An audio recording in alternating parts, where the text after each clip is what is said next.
And welcome to everyone else. This is Art Speaks with Ben Gould, that's hosted here online by the Tarbell Arts Center at Eastern Illinois University in Charleston, Illinois. And this fall inaugurated a celebration of the Tarbell's 40th anniversary. And the exhibition that's been up in our galleries since September 29th, late September, and that closes at the end of the month, is titled To Bear the Mark of Time, and it features artists whose work engage with ways of understanding the passing of time, the feeling of spending time in a body, the stories we tell ourselves and tell about ourselves, and the material entanglements we initiate and encounter that ground us in the eras that we're living through. One of the first endeavors of organizing this exhibition was inviting Ben to be a part of it. Our discussion began also online over a year ago. Well, I suppose our discussion began in person when I saw Ben perform a number of years ago, but our discussion pertaining to him working at the Tarbell began over a year ago online. And since that time, Ben has made multiple site visits, both to prepare for and enact his contributions to the show, which include existing works and also new works developed specifically for the exhibition. One of these works was an offsite performance in October that I believe many of you present here tonight were able to attend. We were thrilled that evening to have welcomed so many people, both from our community here in Charleston, but also guests who came from New York, San Francisco, Kansas City, and St. Louis to witness the work. Tonight's talk was originally scheduled to be an in-person talk for the Monday following Ben's performance, but when he fell ill with COVID, we had to reschedule for this virtual presentation, which is to say that Ben was likely doing that performance while having COVID, which is quite a feat because it was very physical. Nobody else got sick. Yeah, it was contained, except for me.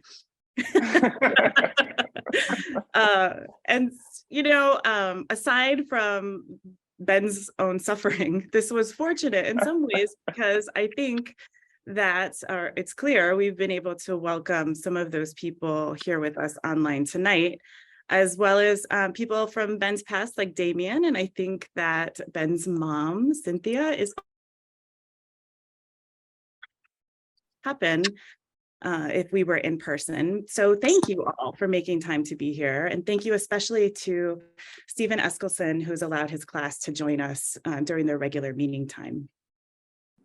So working in such a site responsive manner and with an artist that's as deeply engaged with considerations of space and place has allowed my relationship with Ben's work to develop also. And honestly, it made preparing this introduction kind of hard because I have so much to say both about the visible and invisible elements of his practice and what it's meant to work with him. But of course, the premise of the Tarbell's Art Speak series is to give you the chance to hear from the artists themselves about their work. So I'll just share this, that working alongside and with an artist like Ben is unique for many reasons.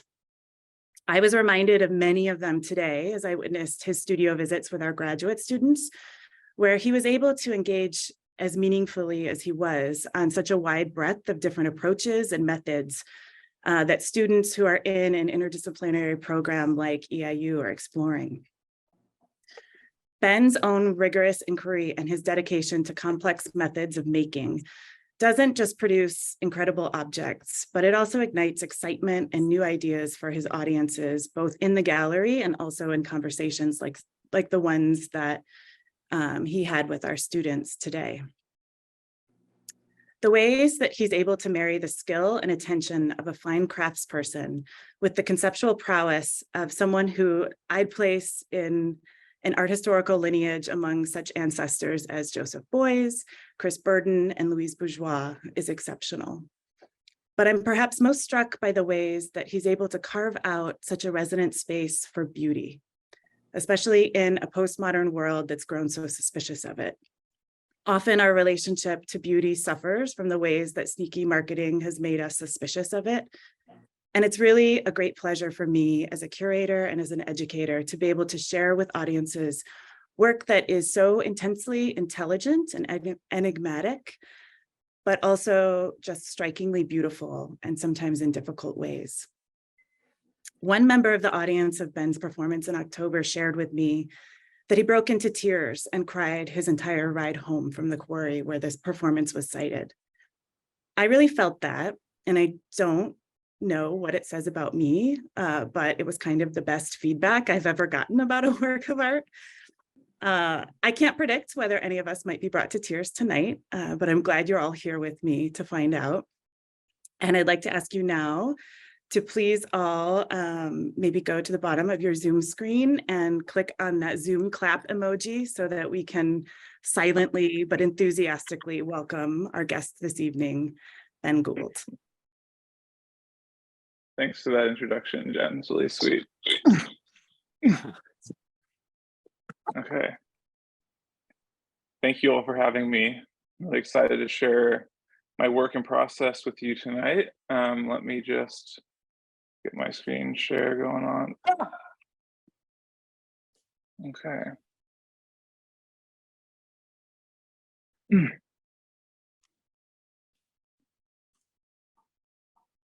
All right, I think I'm just gonna jump right in. You've been training, going to the gym, reading, not reading, watching movies, intentionally resting, stretching too much. Get ready to share something, spill your guts, talk out loud, be in public. Sit sweaty in front of the computer. The perfect cup of coffee does nothing. Go to the studio, take the train, try to be still, try to be silent, research. Don't touch anything. Make faces at babies. Inhale, store breath, generate heat. Restrain, keep inside, contain, release as little air as possible. Be like the slow deflating balloon. Get ready for the next trip to the doctor. For the follow-up appointment in another city far away that you've put off for a year and a half because of COVID. Get your body ready, snacks ready, music ready, oil changed and car ready. Get x-rayed, remember your anatomy, 3D scanning, classical music, elevators, and medical bills. I have Tourette syndrome. My brain produces excess dopamine, or I have supersensitive dopamine receptors, which leads to many strange urges, tics, sounds, twitches, and behaviors. The way this neurological condition manifests often changes and is more complicated than I understand or feel comfortable talking about much more without any sense of authority. I've undergone a series of treatments that are based on a probable link between jaw deterioration and Tourette symptoms. My specific condition and way of living with it is not necessarily typical or particularly special. It's just my own and not emblematic of the disorder in any way. I am, however, deeply intrigued by it, thankful for it, in awe of, and in service to it. It has proven to be one of my primary engines, and I felt it necessary to give Tourette's this dedication. Follow the pinpoint of stinging sensation from full expansion through constrained release, a wrecking ball searching for weak points, structural damage, escape routes. A planet of ice and its gravitational pull. Trap everything for the very first time. Stillness, heat, friction in place. Swallow everything into your belly and close the lid. Reroute, trap, store. They say you're doing well, but might need stem cell treatments or more surgery. They don't like that you are still very twitchy, but hey, if it doesn't bother you, leave lowest level 10 stories underground. Mirrors and Muzak, stalagmites and echoes, tunnel deeper under parking garages, fallout shelters, and evacuation routes, through what used to be gold mines and flooded passages for hundreds of miles. Past the families of mules that have been raised in the dark, hear the hiss of air fed through hoses pumped above ground by compressors larger than an apartment. Inhale, forcing the air and tension up and in through the nose. Water drains from a reservoir atop a mountain, passing through turbines embedded in rock. Exhale and release as little air as possible. Be like a deflating balloon with the end pinched between your fingers. Electricity from the generators power the compressor and air rushes past, extinguishing candles and wrought iron holders hammered into cracks in the rock. Inhale, inflate, reroute, trap, store. Follow an ant carrying a seed pod in its jaws through burrowed tunnels. Past steel track, arsenic pools, slag, glistening crystal and pitch black, and up the rooted system of a young plant blooming through fissures. In the freshly painted concrete lot. Parking lines like a splayed ribcage, exploded views, assembly instructions, lightning strikes spires topping vacant office buildings. Breath escapes. Contact pierces the body and protrudes out the other side like a sword. The wound man pierced straight through to the ground, pinned by extension. Reroute, trap, store. A meteor drives through your skull. Each arrow of entrapment anchors your body to the ground, providing leverage for the next passage. I try to find clarity through organizational drawings, schemata, instructions, diagrammatic writing structures, and language maps. I can push aside frustration, doubt, rules, or ability. It is preparation for contending with expectation and actuality, caught in the confluence of desire and the concrete. The desire for unbound fantasy, meaning literally overflowing through every material and action, associations, ripe and yet somehow literal with manifested form and narrative, and the concreteness of reality, wonderful laws of physics, a generation of meaning through actual embodied materials and actions, exemplification overcoming symbolism, meaning born of what is felt in undeniable ways. Unload the trunk. Oxidized pig iron and milled timber still warm to the touch, smelted and smoldering, charred and dry. Bring out the caged granite boulder. Found at the old quarry whose stone was mined to construct the still unfinished cathedral near where you live. Unpack pulleys and rope, assembly for mechanical advantage, and wonderful laws of physics. Boulder is struck by lightning bolt bouncing off glass building, pummeled by water, clung to by ants, burst through by flowers, pierced by pickaxes, lifted by your mouth gliding down on rope with ease, relaxed and feeling perfect tension. Superheat your body and leave its remains behind. Hold all that has been stored. Hold on to flames, fireworks, screams, shakes, and song. Release bursts of steam, your throat muscles controlling the gauges, how to breathe, what happens next.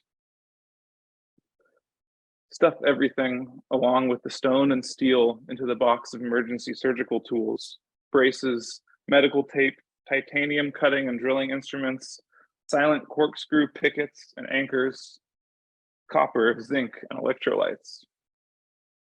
Sanitation and ventilation supplies, rations of water, eliosomes, protein biscuits, dehydrated meals from the last best restaurants on earth.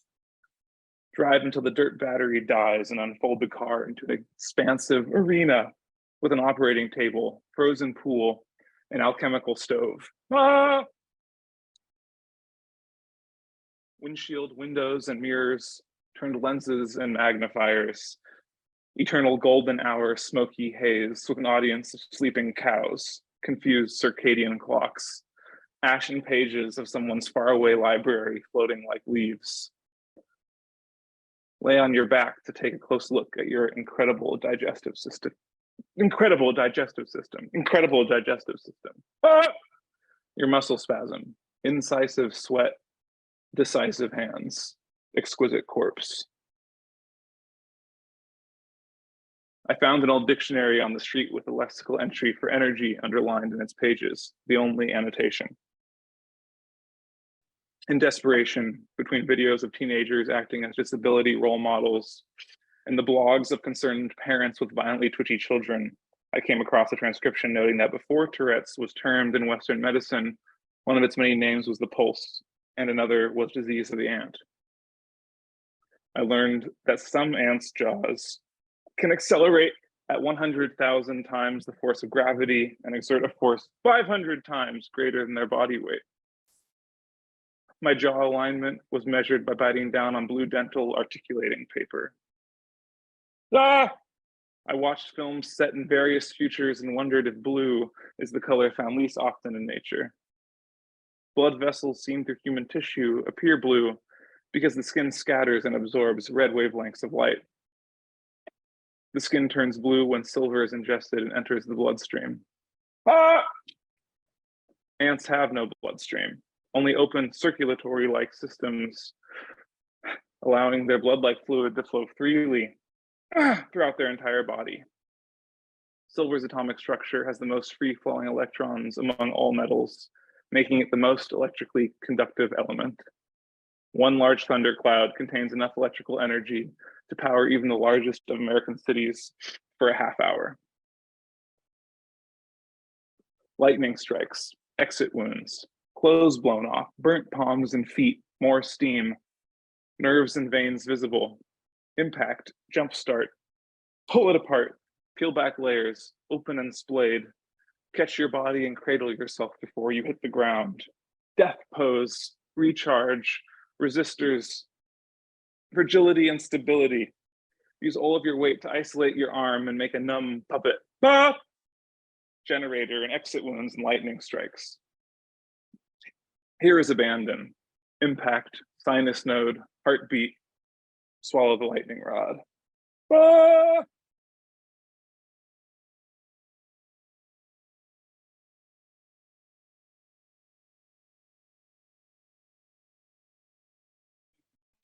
(2000, 2015),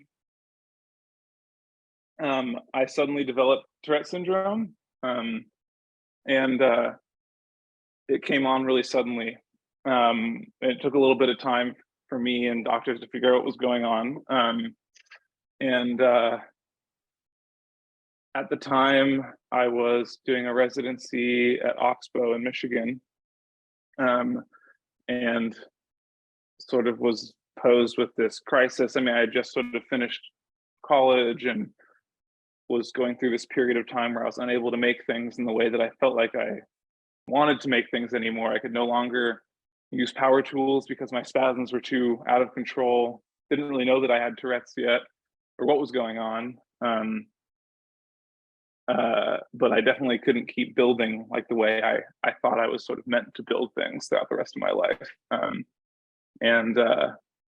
So I went out to this place in Michigan and to do this residency and was just like so confused with how I felt like my practice and my life was going to be after this. And I eventually got diagnosed and started to understand a little bit more what was going on with my body. And I realized I had to sort of be okay with giving up what I thought was my path in a way. I mean, I was going to make a lot of, I was really, really invested in building things in a really physical way and lifting a lot of weight, making large sculptures and furniture, using a lot of power tools. And all of a sudden that was sort of ripped out from under me. And I started investigating like my body as sort of the only medium that I felt like was available to me at the time. And I started collaborating with some close friends there and working on performances in a way that just sort of used the body and no other materials, and used that as research as a way to sort of understand what was happening within myself and maybe start to figure out how I could make work with this new body that I felt like I was inhabiting. And I think part of that for me had a lot to do with care and seeking treatment and understanding my body in relation to my own terms and not necessarily how the medical industrial complex wanted to classify my condition. And I started really diving into performance and studying all the movements that I was making and trying to embrace all of these things that were happening to me that felt really scary at the time, but also felt really powerful and really, really special and new. And I think I was really obsessed right before this happened with this idea of control. I was always interested in controlling materials and I was a diehard woodworker. I apprenticed with master craftsmen to make beautiful furniture. And I really loved, like being really specific and honing in on that process and that world. And I felt like I had to figure out a new way of dealing with this. And all of a sudden I no longer could control these things like that. And I think my work became a lot more about control and the loss of control in a way that my work never could have really achieved if I hadn't developed this condition all of a sudden. And it really pushed me into a direction that I feel like my work needed me to go, but I never would have arrived at. And I eventually discovered that I had another medical condition in relation to my Tourette's, as I noted while reading earlier. A related jaw condition, or my jaw bones were deteriorating, and I could no longer lift over 10 pounds. So of course I took this really literally and started weighing everything around me, figuring out exactly what 10 pounds was. I went out to the river where I grew up and we gathered stones with my parents and weighed them all on the scale. And I brought them back to at that time I was living in Kansas City, brought them back to Kansas City and started working with these 10-pound stones and figuring out, just like really trying to figure out like what I could make anymore, and if making could still be part of my life in the way that I wanted it to be, and if it couldn't, like what did that look like? And I had to go to the doctor every 4 or 5 weeks outside of DC, and this was a thing that lasted for 5 years. This treatment, and I began using this as a way of generating work. Essentially, I guess the work sort of made each pilgrimage to the doctor feel more meaningful to me, and also that pilgrimage to the doctor provided me with a space to make new work. And I started to try to find a way of making all of these things. I started to try to find a way to make these things feel meaningful and to sort of get a little bit more control over the situation and feel powerful, and like everything that was happening I was really feeling like it could be good and generative and positive, and it was really important to me that I kept using these trips to the doctor, the medical experience, as the way of generating work. And every time I go to the doctor now, I continue to turn this into a little bit of a project. And I started working with performance outside of the doctor's office, in their parking lot, in their lobby, taking photographs, rehearsing, going out on walks around the suburban sort of hellscape of Virginia outside of DC, walking by like CIA buildings and into parks and finding little theaters in the woods and abandoned parking lots and strip malls, or just working literally outside of the doctor's office. And this has become an ongoing project of mine that sort of will flow in and out of my work, forever, I think. And this presentation doesn't necessarily go in a linear way because so many of my projects feel so connected. This one in particular, I think, is one that will continue to develop, hopefully just for the rest of my life. But I was really invested in this idea, especially leading up to a surgery that I had a couple years ago, where I felt like all of a sudden after this surgery, my body, as I had begun to know it, might drastically changed as the surgeons were trying to eradicate my Tourette syndrome, and I was battling against them in a way, so silently, to make sure that only my physiological problems were dealt with and my Tourette's persisted.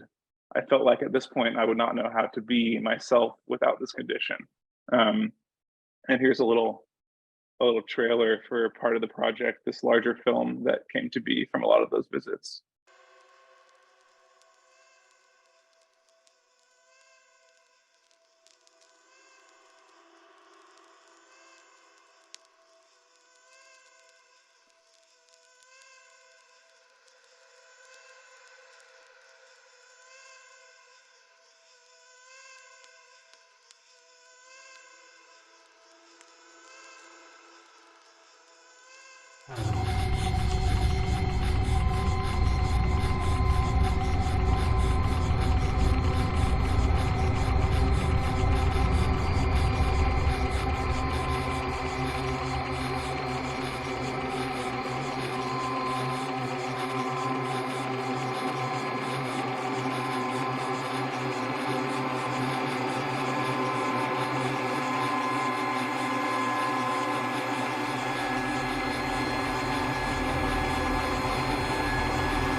I'm not sure. I hope that sound was able to come through. But just a quick, I guess, working on these projects throughout the first 2 years of my treatment really made me realize how important collaboration was. And essentially all of the work that I've made since really has not been possible alone. And I guess really a lot of it is thanks to my partner Gabriella, who shot a lot of the film that we just from the short little clips that we saw, but documents many of the things that I do, makes clothing for every project that I do, is super involved in a lot of the processes, and really has been an amazing support and sort of helping me realize a lot of these projects, and would sometimes come with me on some of these doctor's visits, and other times I would just go alone and bring my camera and obsessively document everything that was going on.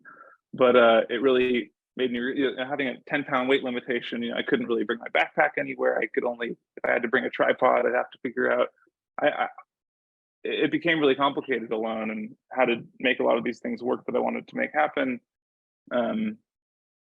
made me start to reach out to working with other people and getting interested in finding other bodies and individuals that I could work with and people that I really loved and worked closely with. And I think you'll see, like, throughout, as we keep talking throughout this evening, how a lot of these early projects and different projects throughout the last 2 years feed into the ones that maybe you'll see at the Tarbell. Little moments from the clip we just saw that clearly fed into the performance at the Quarry, and so on and so forth. Some things might be a little more explicit than others, but around this time, I decided to really invest in performance and movement, and started thinking about place in a way that I don't think I'd really thought about place before, and thinking about all these trips to the doctor and all the meaning that those places have held, and all of the experiences I had had there, and how they sort of informed the deeper narrative and sort of mythology that I had been building around these appointments could become like material to start working with inside performance in real life and outside through other mediums like film and sculpture and drawing. And started really thinking about how I could consider performance in my own body, much like I maybe considered craft and woodworking and other processes. So I began trying to just sort of learn as much as I could about what was happening within myself. And the soundtrack that you heard briefly in that video was made by cataloging, all of the possible sounds that my Tourette's could create during a given week. And we created like an entire score based off of that key signature and sampling those sounds. And I would catalog all of my movements and figure out ways to try to shape those movements into a form intentionally, and see what would happen if I could instigate them or shut them down, or how I could mess with the system that was happening inside my body that felt outside of my control, and how I could sort of shape that into a way that felt meaningful and generative. So I realized that resistance and weight was a really good way of providing this sense of stability and this sort of challenge to be still and to be in control against this sort of violent torrent of electrical energy inside of my body. So I began practicing these sort of methods for maintaining stillness and stability, and by holding a cup, trying to maintain water cupped in the hands by holding a bag of dirt from this site, the lowest elevation in the United States, and using that as a way of generating movement, using that as a way of discovering new possibilities in form. And I ended up meeting one of the most important collaborative relationships of my life, just relationships in general, my dear friend, Maddie Davis, who's an amazing artist and very close friend. And we embarked on this project together that began with a performance called Carriage, which is what Jen had seen in Kansas City, and has since turned into a long ongoing project in 3 parts that just premiered in New York for the first time in October, the beginning of October. And this work with Maddie really, I think, opened my eyes to the potential for this sort of practice. And we started working together maybe just probably even just like a half year after I had started treatment.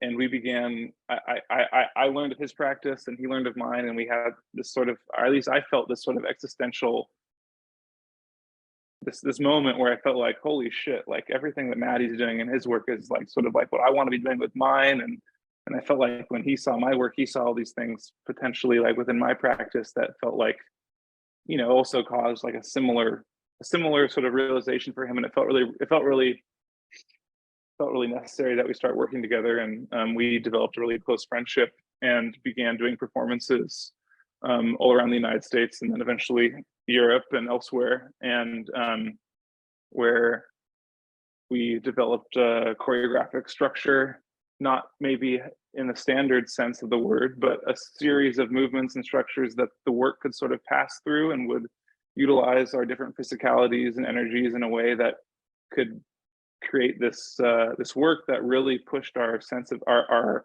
understanding of empathy and care and reliance.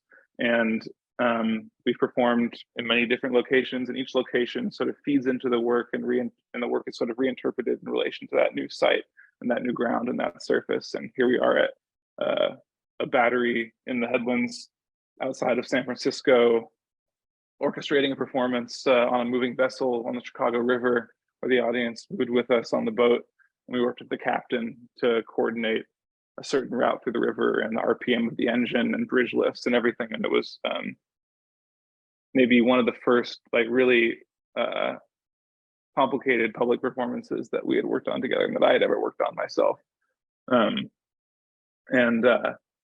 This work has sort of continued throughout the years. This piece was completed in 2018, and it since has continued to evolve, and now is a 3-stage sort of trilogy of performances that is always performed together as one long work.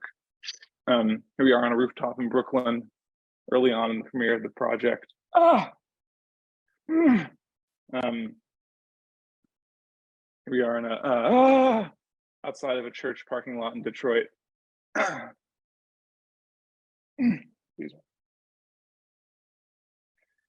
This work, I think, is maybe this project sort of a prism or magnifying glass. I think it really exposed a lot of qualities for myself that I realized, are really critical and important in my work, whether it's collaboratively or solo. And being able to work with someone who I'm so close with and whom I love is really, really important in this process. And the sort of structures that we're engaging, the sort of trust that's required, the physicality of all of this, the ways in which we're so attuned to each other's bodies, and the ways in which we always discover something new feels invaluable. And I really consider this trajectory that Maddie and I have embarked upon as like one of the major threads throughout my practice that hope continues also, forever. Here we are underground at a cave system in Kansas City where Jen saw the piece. Around this time, I think, is when I started also maybe rediscovering some love for drawing. I think I had, through Tourette's and sort of having to abandon so many things, I had to sort of relearn what everything meant to me. And I think in that sense, that enabled me to discover the qualities of performance in relation to the qualities of craft and that sort of way of being with material. In a way, I think rediscovering what's important to me, is what enabled me to treat performance and sculpture and drawing and all these mediums in an egalitarian way, and discover what's meaningful in each of those processes and treat each one with the utmost care as possible in the same way you would learn everything you could about a woodworking process or a ceramics process, and treat all of those different facets of each medium with this intent that's based on learning and understanding. And that's really what has built, I think, the foundation for my performance work and all of the other work going forward. Here we are at the Braddock Carnegie Library outside of Pittsburgh, the first Carnegie Library in the United States, premiering the second chapter of our work together in 2019. And then in Amsterdam, on the Veemkade, on the canal, where we performed all 3 parts of our trilogy together, with the public passing by on this sort of thoroughfare along the river, and an audience as well.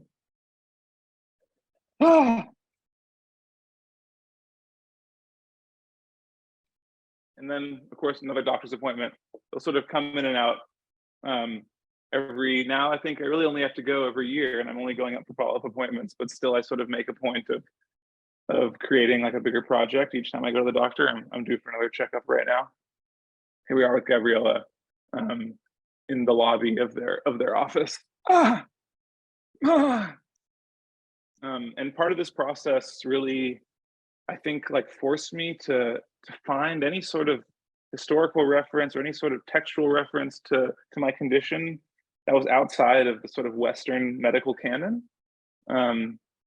Because everything that I was reading about my body felt negative. It felt like it was just shutting me down, trying to make me become this body that didn't feel true to me.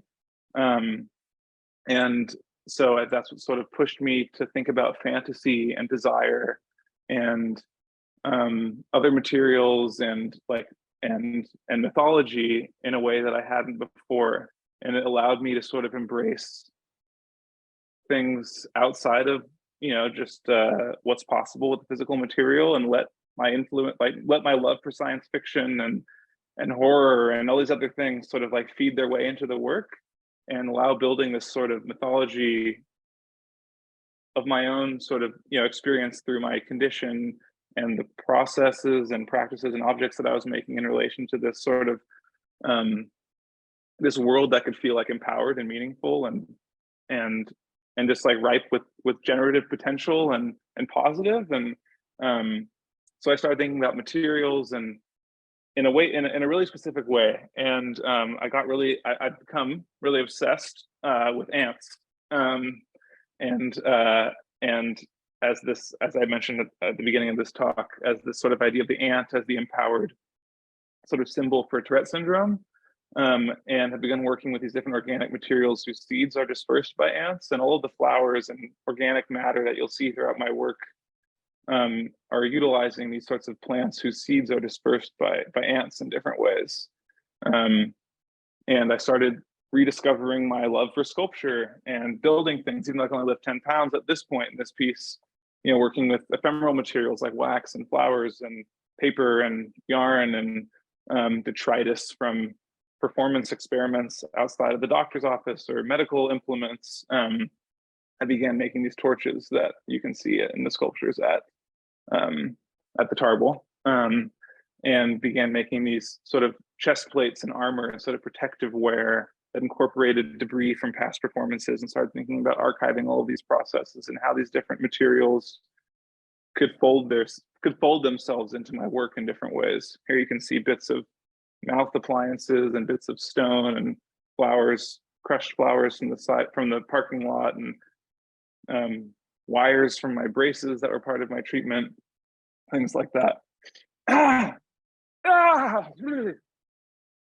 And began investigating sort of performances in relation to these objects and how to sort of keep a flame lit through this process of stabilization, a really fragile sort of flame, like holding water in the hands or keeping a small flame from extinguishing while experiencing this torrent of spasms, and how to sort of the moves I could make to reroute and shape that energy, which has really led me to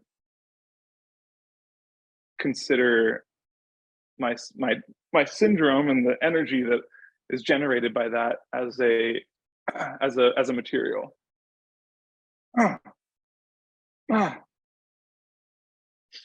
Here are some of those torches now outside of sculptures, but just on their own in forged miners' candlesticks, variations of old mining candlesticks that were used to like light shafts in gold mining and other forms of mining like coal mining. And I grew up in California around a lot of old gold mines, and I think during my investigation to different sites and visiting the doctor and thinking about the sort of world that I felt like I wanted my work to exist within, I began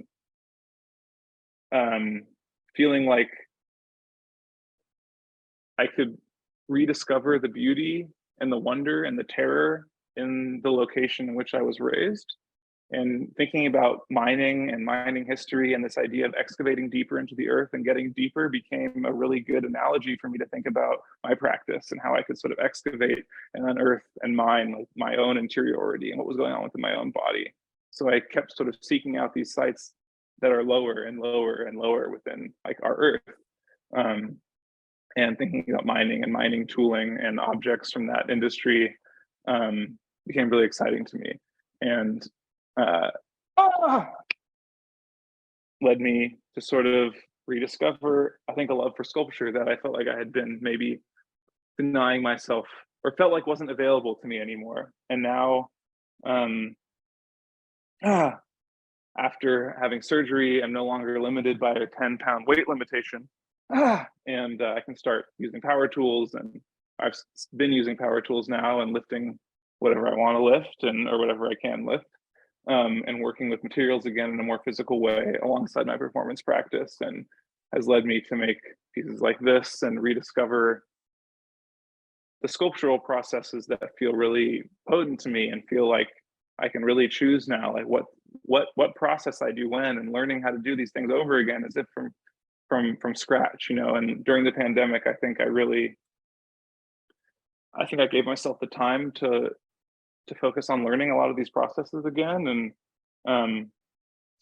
and sort of discover the processes that felt just really, really meaningful for each project that I was working on. Like what process felt like the most generative for me at that time, alongside the physical performance practice that I was sort of undergoing. And being able to work in all these different mediums at the same time felt for me like the only way I could deal with all the different ideas and concerns that I wanted to deal with, but maybe couldn't necessarily jam into one piece or one performance or one sculpture or one drawing or one video or one photograph.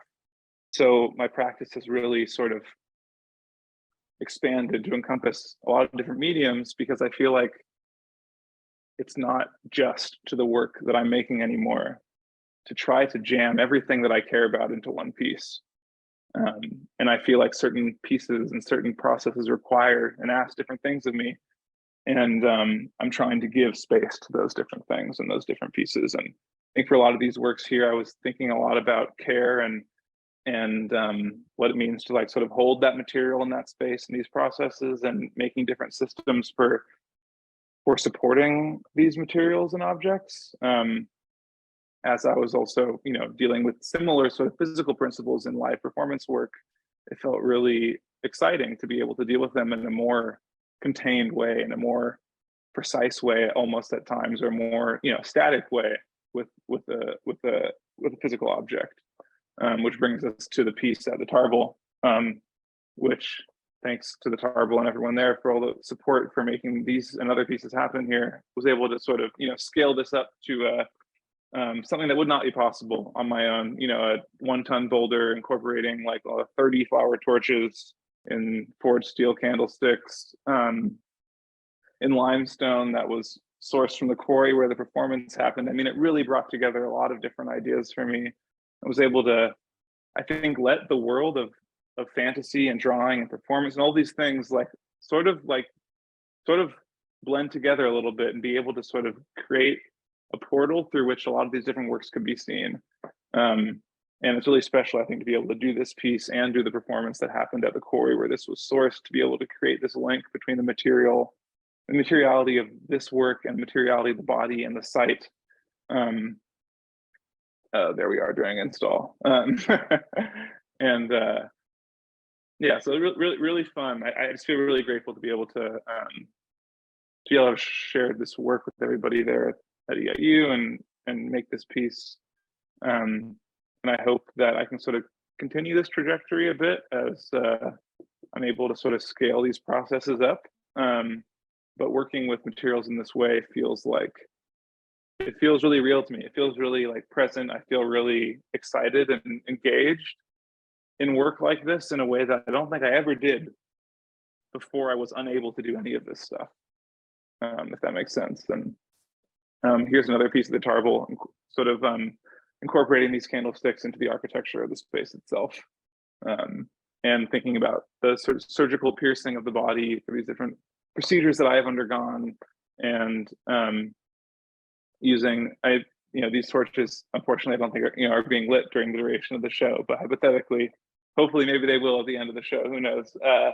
Will be lit or could be lit, and this sort of idea of making work that deals with energy, like thermal energy, light, heat, electricity, things like this, has been really interesting as a way of creating an external manifestation of the processes that are happening internally within my body during performance. Here we are at the Tarbell again, in another room, seeing some of the pieces that are incorporated from past visits to the doctor, or pieces used in their parking garage during, I think, the most recent checkup visit, as a way of creating this ballast, this weight that could be sustained through a really subtle,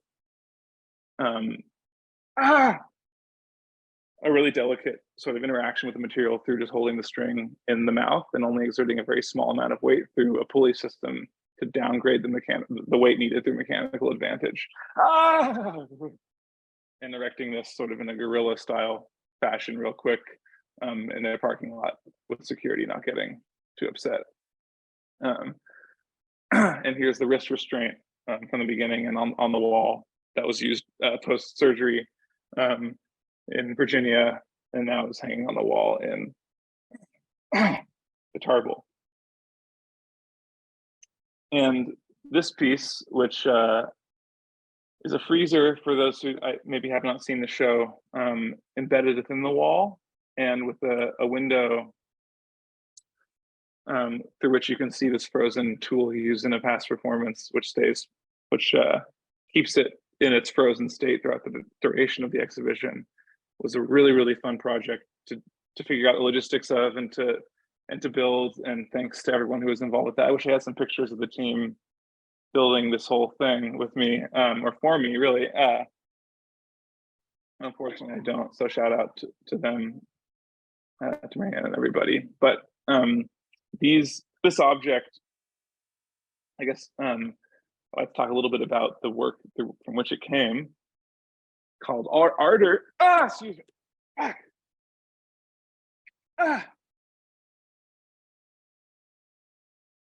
Which incorporated this ice tool as a way of navigating and rerouting and trapping and shaping the spasms as they pass through the body, and using that super cooled ice as a way of navigating that, or sort of steering it as it passes through the body. So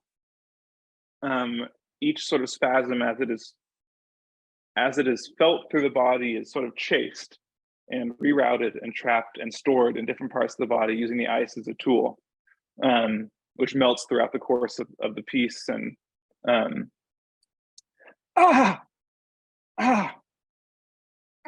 and ended up actually needing to be performed as a live stream film because of COVID, instead of in person at a gallery.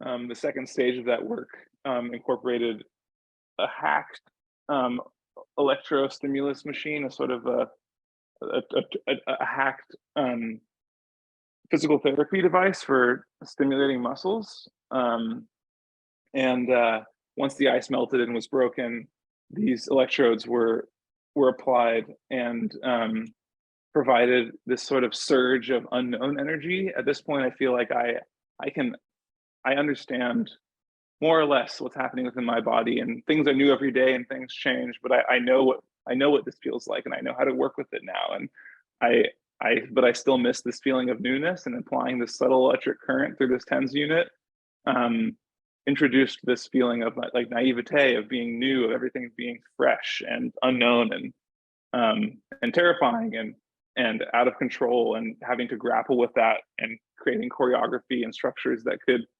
balance that and could control that and could sort of utilize that as a way of generating newer and sort of indeterminate form, was really exciting.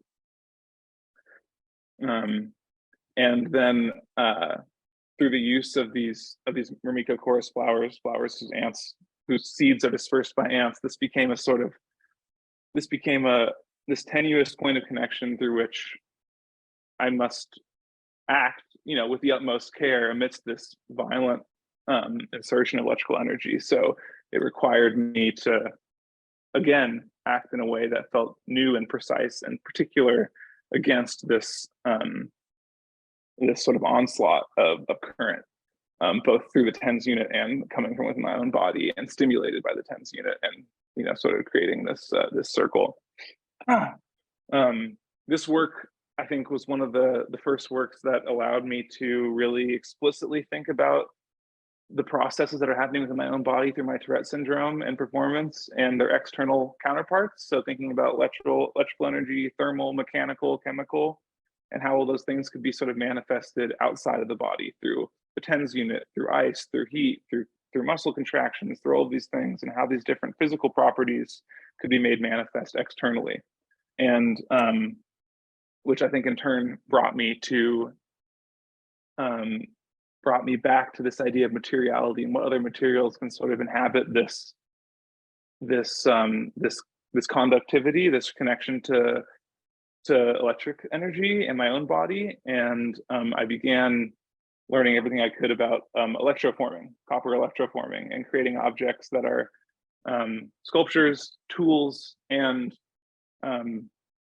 electrically conductive. And at some point, hopefully, will turn into a piece that can be used to create power, actually be parts of circuits. Though right now I'm still sort of working out some of the specifics of those, and they are existing as sort of tools in waiting for those bigger projects that hopefully are yet to come. So here are different organic materials, Marica chorus flowers, that are coated in a conductive paint that I make out of graphite, and then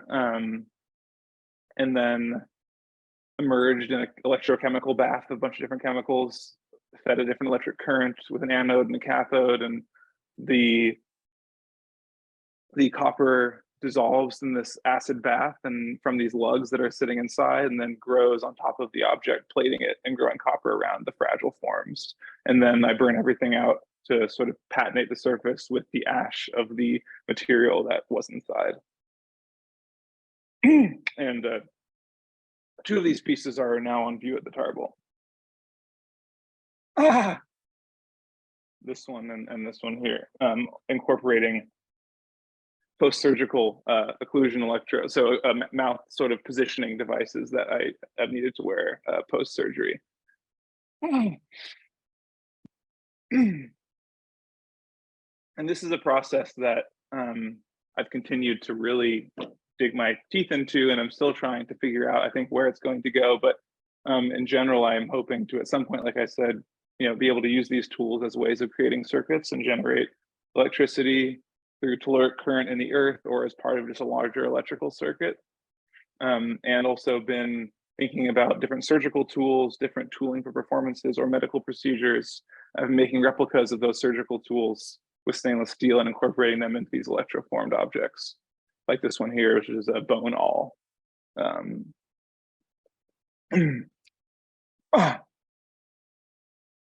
And a lot of this this notion of tooling and these objects that could be used maybe in surgical processes, medical processes, electrical processes, tools to be used in performances to leverage a certain physicality or a certain way of being with those things, or generating movement that could not be achieved without those tools. I've also thought a lot about, this idea of digging deeper, like I had mentioned, excavating from the earth, and these tools and these objects that can sort of fasten us and ground us in a way. And these tools are inspired by earth anchors, essentially is what they're called, as a way of anchoring into the soil and the dirt,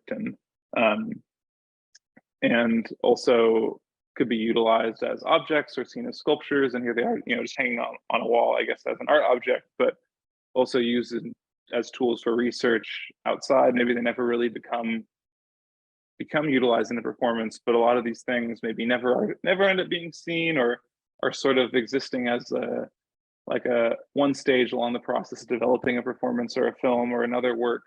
And these forms in particular, I feel like, have become really important to me. And I really think that I think there's still something in this idea and in this process that I haven't quite figured out how to utilize. And I'm hoping that I can sort of combine this notion with these electrodes at some point to create an earth battery, which is late 1800s sort of patent for tapping into electric current within the earth. It was used to create telegraphs, just briefly. It was used to power telegraphs. So my long game here is to sort of incorporate all of these things into performance and sculptures that can tap into the electric current of the earth. And part of that, I guess, now ties back into the performance that we all saw at, or not that we all saw, but some of us at the Tarbell saw at Charleston Stone Company, Earthward, and using this site of the quarry, I guess as a sort of, metaphor, as a literal place in which, Earth is being excavated and we are digging deeper to harvest that resource, but also as a sort of analogy of these different layers of the earth and the power that that holds in the energy systems within that larger structure in relation to those processes and energy systems within the body. Thinking about the different levels of the earth, like the crust and the mantle and the core, and the body in relation to the skin and the muscle and the bone, and how those different stages can be activated throughout the duration of this performance as the work happens amidst this location. Really fun to be able to work with Charleston Stone Company. Fun and a pain in the ass. But this sort of exploration of work done in sites like this, I think, is really where my work is headed right now. And being able to explore sites of different power production and create performances in relation to those different sites, working with geographies and infrastructure that's built or a result of those processes, feels just so powerful and generative for me. And it feels like a way of being able to create work that at once is personal and true to all the things that I hold dear and invested within this performative practice that I've decided to undergo, and find this sort of external foil, this way of manifesting all of these ideas in a grander scale while simultaneously inhabiting them on a very small and personal scale. And these are images from the live performance at the quarry. Dealing with, how can these different layers of the body almost be splayed open and activated and sort of isolated, and finding different ways of trapping that or locking the body into different forms in relation to different stages of the work, and how my Tourette spasms can sort of be utilized and also fought against. And a work like this, I think there's a lot of specificity and a lot of indeterminate qualities in a work like this. There's a lot of really specific choreography and structures that are practiced and honed, and there are moments that are decidedly left raw or meant to be felt in that moment and meant to be indeterminate or full of abandon and wonder for myself, and hopefully for the audience as well. So working across sort of these two different ways, figuring out a structure in which my Tourette spasms and energy can be shaped into these different forms, and finding moments of specificity and moments to allow for indeterminacy and wonder for myself, I think is really important. And it was an honor to be able to work at the Stone Company. I was really grateful for that. And a project that is part of this series that I am still working with and is getting ready for its theatrical release in New York this next month, is sort of part of this series in a way, working with these different energy producing facilities. And it's called Mechanicville, and here's a short little trailer.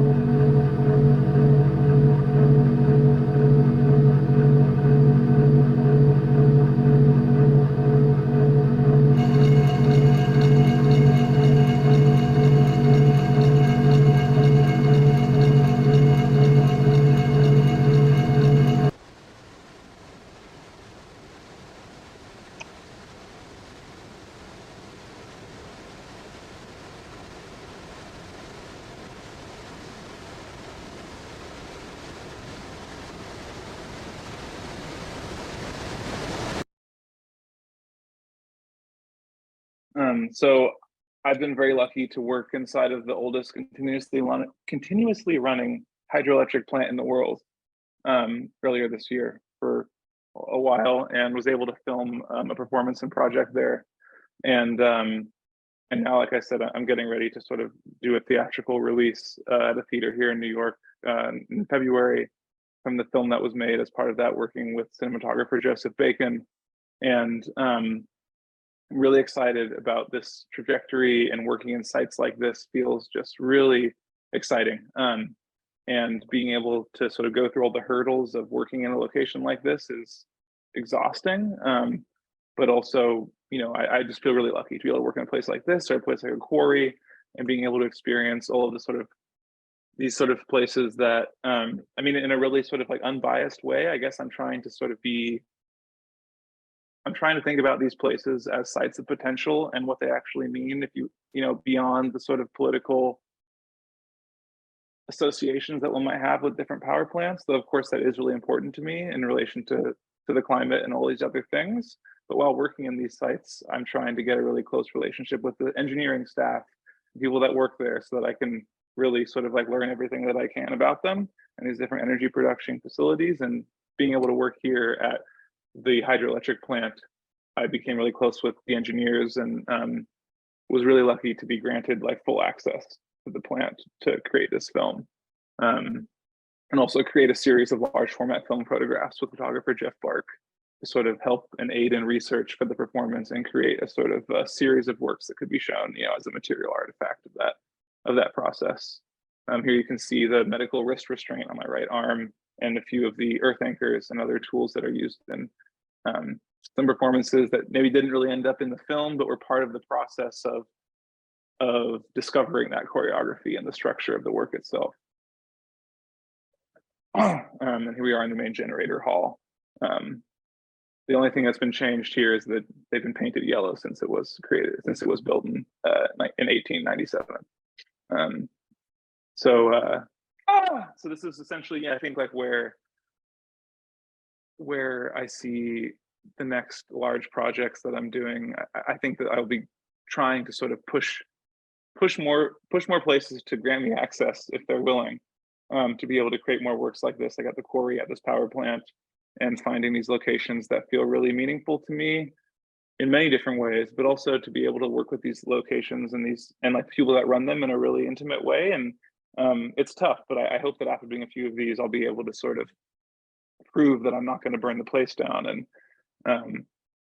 And I think it's opened up like a whole new world for me in terms of cinematography, sound. All the audio in the film is produced through like a lot of intensive audio recordings of the machinery, through contact mics and other field recordings, and creating, you know, diegetic spatial sound through all of those recordings that might not necessarily be felt in real life, or you're felt but you can't really hear. The tones are so all over the place, and mechanical, and the vibrations, and like the power of this place. So I think going forward, I'm really excited to sort of expand the crew on some of these projects, and working with some friends that are really close, and hopefully bringing in some other people who can add their expertise.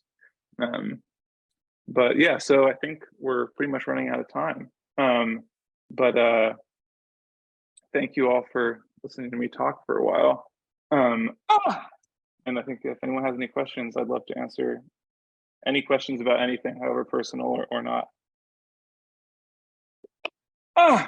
Thank you so much, Ben. It's always great to hear from you and to dive into all of these works a little bit deeper. I don't know if you want to stop sharing screen so we can see each other, and I'd like to open up for questions. You can either unmute and ask a question, or you can type a question into the chat and I can read it out loud for Ben, or he can read it himself, I'm sure. So please don't be shy. I know that some of the students didn't even have enough time in their studio visits to ask questions. So I know that Arya, I think, had a question, and I think Grace had a question. So feel free to type it in the chat, or raise your hand, or just unmute and speak up.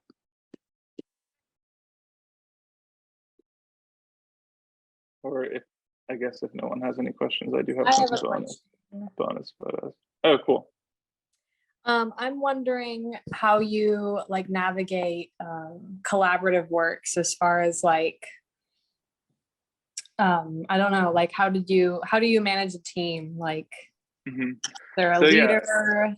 How does that go? it really depends on the project. So if I'm working with someone like Maddie for our performance work together, it's very collaborative. It's like full on shared authorship. You know, like we're both 100%.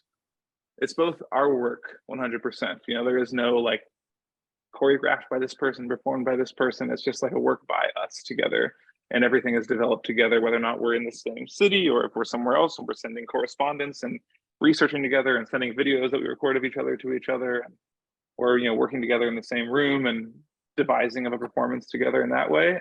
I only work with people like that whom I love, you know, whom I'm really, really close with, whom I trust, who I feel like, you know, I would do anything for, you know, and so I don't collaborate with many people like that. Mostly it's Maddie, my partner, Gabriella, and then the cinematographer who we did this project with at the power plant.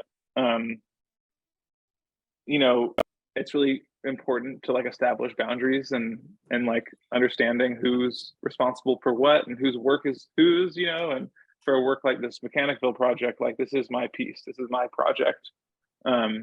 It's not Joe, who's a cinematographer, who was out, you know, I flew him out there for like a week of nonstop filming. You know, it's a huge investment for him, but you know, it's like when I can, I pay people and I put them up and feed them and all that I can do. And then also like, you know, in that situation, like he's happy and does not want to be like, you know, it's not his piece. Like what he wants to do is film, you know, so we had months of meetings and storyboarding and everything. But it's not his work at the end of the day. It's my piece, you know, with cinematography, with he is the cinematographer, you know. So it really depends on the project. And I've been lucky enough to be able to work with some really great photographers, you know, who just want to like help support the project and don't, you know, it's not their work. Like I am controlling, like with these images, some of these film photos, like large format film photos, I'm directing like everything, you know, and talking about what we need and what we want. And they're the photographer, and they are offering their expertise and responsible for capturing this image that I could not have done by myself, you know. But at the end of the day, like it's still my work. Whereas, right, like the performance with Maddie, I would never say that, you know, it's just like not the case at all. So yeah, I think but the more I work on projects like this, the more I realize I just really need to like trust the people that I'm working with. Even when it comes down to just like photography or anything, documentation, coordinating. We've worked with producers to coordinate larger projects as well, you know. It's really important to me that I trust them like on a personal level and that I'm close with them. I don't know if that's like healthy or not, but that's the only way I can do it, you know. Yeah. Thank you. We have a question in the chat. Go ahead. Yeah, I have a question. So during your performance, do you expect some kind of response or reaction from the viewers? And during that, if you like don't get that kind of response, does that affect your performance in between, or do you not pay attention to the viewers? I mean, I don't expect anything from anybody. But you can, you know, being there live with people is really, it's part of the work, you know, and it's important, and it feeds into what you're doing. And I'm super aware of what that is. At certain times, maybe I'm engaging in something that maybe I have to disassociate, you know, or it's so taxing or it's so strange that I like cannot pay attention to anything else. But there are always moments in which, you know, like it's important for me to like to recognize the audience and to feel them. And I think it's really inescapable to, you know, it would be impossible for me to not recognize what's happening, you know, in the audience and to feel that energy. But I do not expect anything, though. When I'm creating a work, I do, you know, I compose, you know, I'm not like, I'm thinking about the arc of things. I'm thinking about, like a song. I'm thinking about where certain parts need to be more intense, or where I want things to feel this way or this way. And I think really the only way that I can work in that way is if I feel them for myself first. And then I have to sort of take a step back and think, okay, like, what is this actually like? What might this be like for the audience? And does this does this pain read as pain, or can this pain read as pleasure? And can this pain read as liberation? Or can this like joy be felt by an audience? Or can this manifestation of care, like, is that only known through my own body, or is that communicable to someone else in the audience? I'm definitely thinking about those things as I'm composing a work. But while the performance is happening, and when I'm done making a piece or thinking about how I want it to all come together, I definitely don't have a goal for an audience member's reaction. I've gotten stuff from, like this, crying because it was so beautiful. From, I think one of my favorite quotes was from Maddie and I's work together on Carriage. That was amazing. I never want to see anything like that ever again in my life. And I mean, I've gotten more negative stuff too, but like, I really welcome all those different interpretations of the work. And I think for me, over the last, handful of years, like navigating the information that's disseminated ahead of time, the sort of like contextual information, like those things are all really important in sort of shaping a viewer's experience. And I think it's really fun to play with that. But yeah, I never expect anything from anybody. Okay, thank you.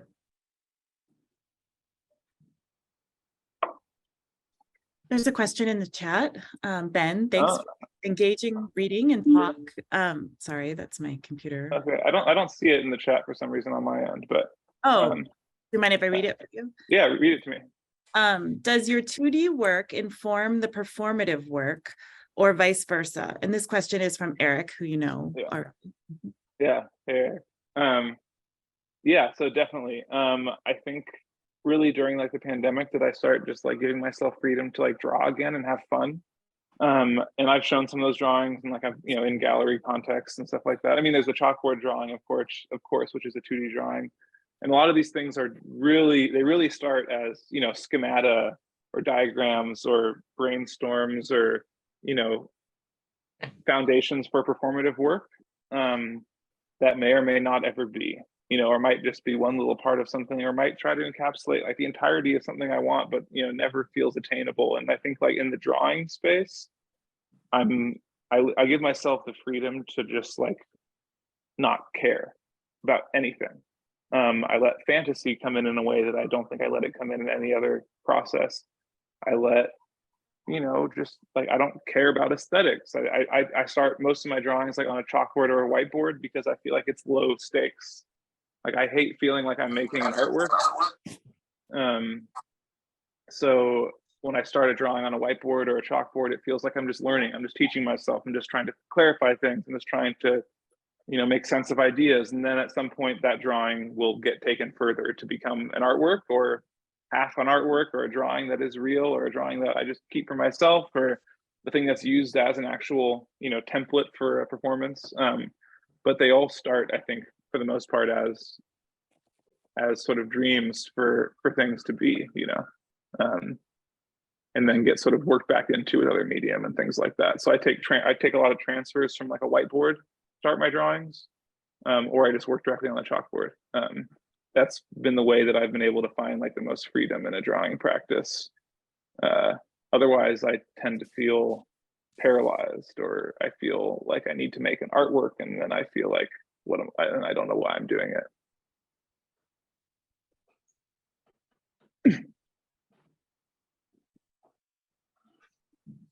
More questions? Hey Ben, it's Chris. Hey dude. Hey, how's it going? I was wondering, I know you, so I know a little bit more about your work. I have that privilege, but and forgive me if I'm repeating something, but I wondered if you could elaborate a little bit on the inspiration that sci-fi has or could have in your work, and how like you said something about the foreign body and like inhabiting a foreign body. Yeah, totally. Yeah, it's a great question. I mean, I think that like maybe if one person were to see there's two things about that. I feel like if someone maybe sees my work, they might not think about science fiction and those sorts of things, you know. And I think for a long time, I was like, I can't let those sort of like, you know, lowbrow things influence my work. Like it's really a bullshit perspective on life. But I did feel like that for a long time before Tourette's, I think. And I think once I experienced that schism, it just like opened up the world of possibility for me to like let all the things I actually cared about, you know, influence me in some way that felt just like honest or something.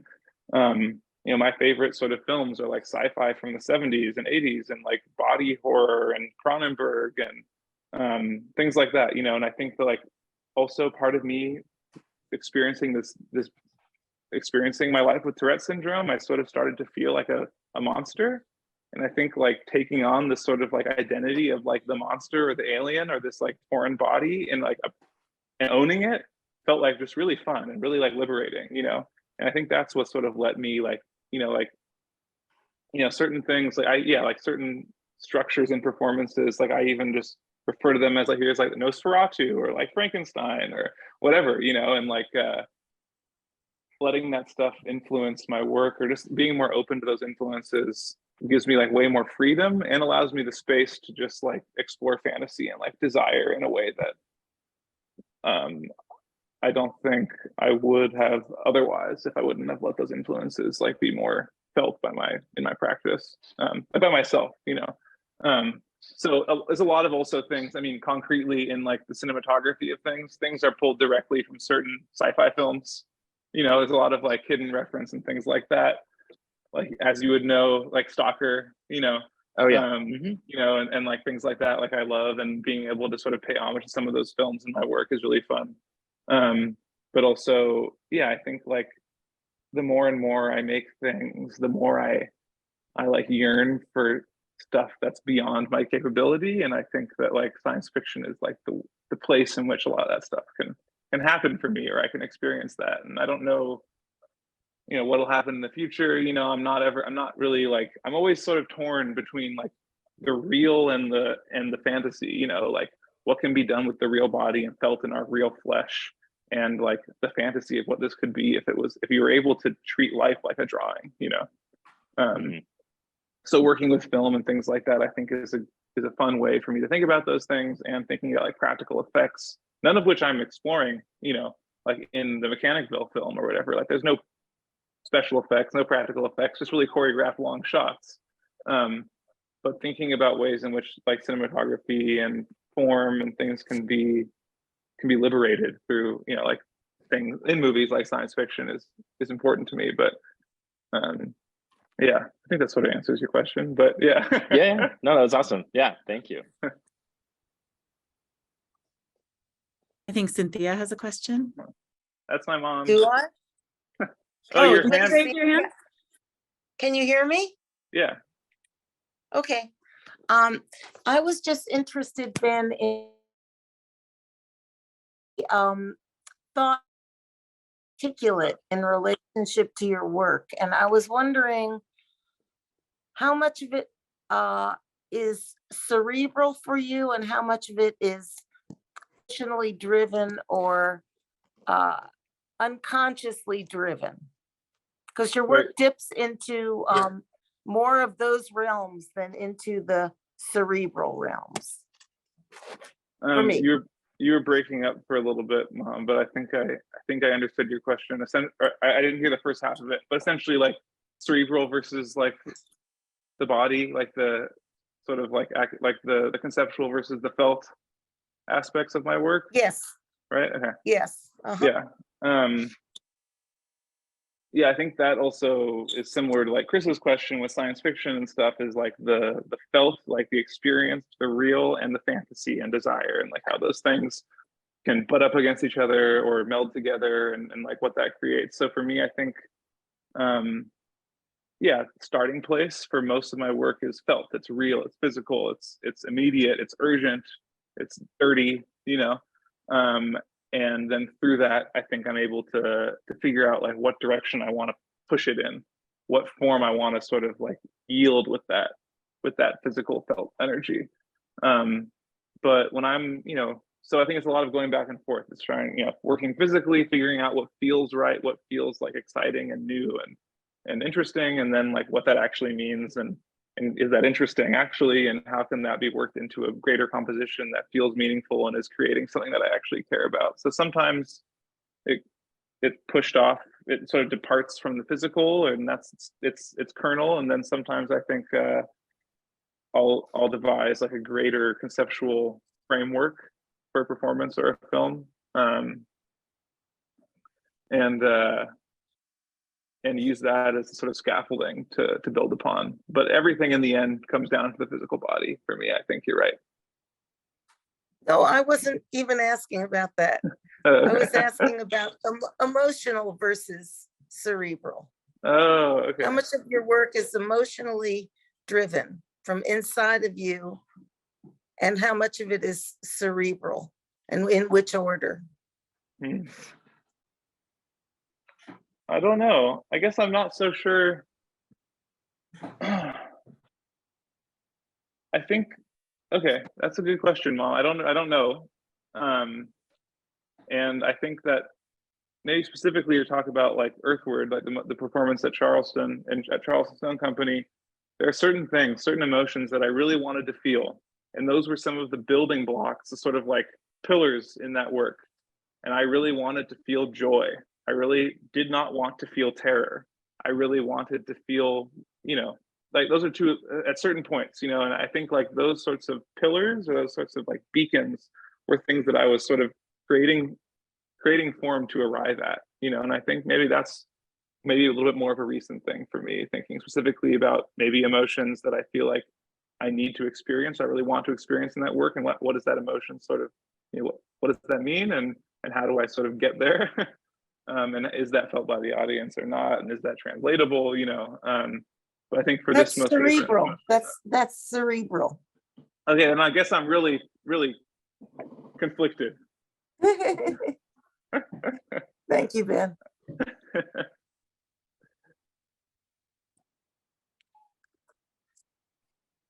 Are there other questions for Ben? Yeah, I have one. So in our talk today, here, I'll turn my camera. So in our talk today, you gave a lot of like really good advice and very insightful and honest. And so I was wondering if there's any kind of advice that you were given that, or something in your mind that like you listen to over and over again while you're making work. Okay, I will. This is maybe not a good answer, but one of my mentors from Kansas City, KCI, Steve Whitaker, told me something that Joseph Beuys told him, which was like that there is no room for doubt. I don't experience that feeling at all, but I think about it all the time.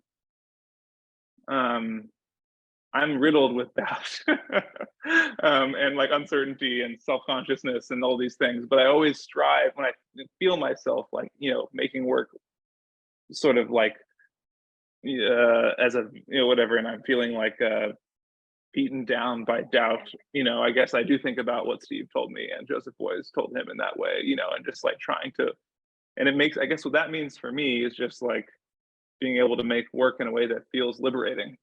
That's like, I guess, what I take from that advice. So there are times, obviously there are always times in my practice where I'm definitely not feeling liberated. I'm just feeling frustrated and fucking pissed off, but like in general, that's something that I am always striving for. And I think like it sort of goes back to what Steve told me in that way.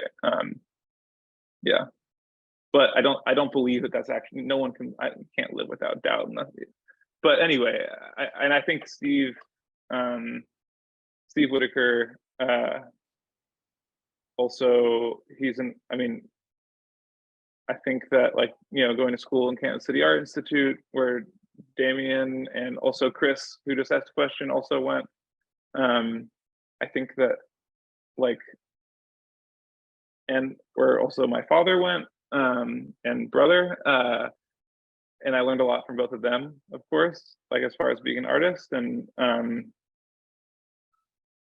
I think that like just knowing that all the decisions you make in your work like really matter. And I feel like I didn't really like understand that until I went to school at KCI and like would talk with people like, you know, like our faculty there. And when I was sharing my work with other serious artists, you know, at that time. And I feel like it really made an impact on me. You know, I owe a lot to that experience, and it really made me value other people who think about things like in those ways, and to like know like that it's worthwhile to spend time with people's work who care about everything, you know. And yeah, like whether or not it's about whatever, yeah, who cares what it's about, you know. So I think that's something that I took from that experience too. Thank you.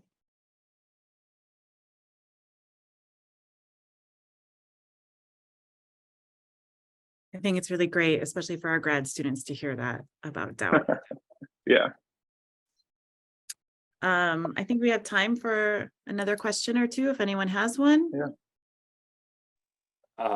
Would it be all right if I jumped in? Yeah. First, thank you for that Whitaker quote. I needed that. I haven't thought about, or, you know, he's always in the mind. But I guess I was thinking about how you were talking about drawing and the fantasy of it and the fun, and I was reminded of kind of a similar question. I think it was actually Whitaker asked me about like what would you do in in a perfect world with this work to, and so I was kind of curious what would be like a place for a performance, or a place that you would like to be, you know, in a perfect, or like, you know, anywhere on Earth or in the solar system. Right. Have you thought of like the? Oh yeah, totally. Yeah. Yeah, I mean, we were just talking with someone earlier today, or like I misrecognized a drawing of something as something from Journey to the Center of the Earth. But yeah, I want to do something in like the core of our planet. You know, like that would be amazing. I want to do something. I mean, that's totally unrealistic. But I guess the closest thing to that would be doing a performance at the site of the deepest hole ever made by mankind, which is the super deep borehole in Russia. So that would be potentially a sort of half attainable thing, you know, as getting as close as possible to the center of the Earth. Another thing like that would be, I really want to do a performance at or do a project at the Helms pumped water storage facility in California. It's a big water battery, really high security. An X-Files episode was filmed in there. So yeah, things like, I mean, that's like potentially achievable. Center of the Earth is never going to happen. But things like that I do think about often. You know, I mean, that's sort of like where this performance in Charleston, I mean, sort of got me going. I mean, I really started thinking about Jules Verne's Journey to the Center of the Earth and all the things that means, and that sort of the analogous journey to the core of the planet in relation to like the trajectory of energy through the body. And so those sorts of places. That's awesome. Those sorts of places feel really exciting to me, you know. So I think I keep wanting to go deeper. Like I just want to get to the deepest possible place possible. Wow, yeah, and like the energy it takes to get there to the center of the Earth. I mean, I'd say that the next place I'd imagine is the deepest part of the Grand Canyon. All the years of water passing through there must have been a lot of energy. The ocean that is the deepest like part on like the planet, you know. Okay. And there has been a submersible that has gone down there. I think like 3 of them have gone down, and like that would be incredible, you know. But all these things, yeah. So I think about things like that. I go down wormholes of research, figuring out exactly how to, you know, how you know, where these places are, and but obviously that will never happen for me. But it's fun to think about. Yes, absolutely. Yeah. Thank you.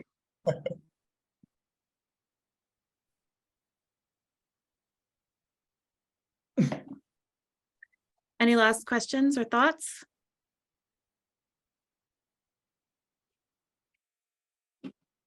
Well, thank you again, Ben. You've given us a lot to think about, and there's still more to see. The exhibition with Ben's work is up until January 27th. So you can come by during gallery hours. There's a closing reception on Friday. I'm sorry, the show is up until the 28th, which is a Saturday, and we have a closing reception on the 27th, in which another visiting artist will be giving a performance lecture. If you want to come by and see Ben's work. And eventually there'll be a catalog that also documents this work. Thank you again, Ben. Yeah, thank you all. Ah. And everyone have a good night.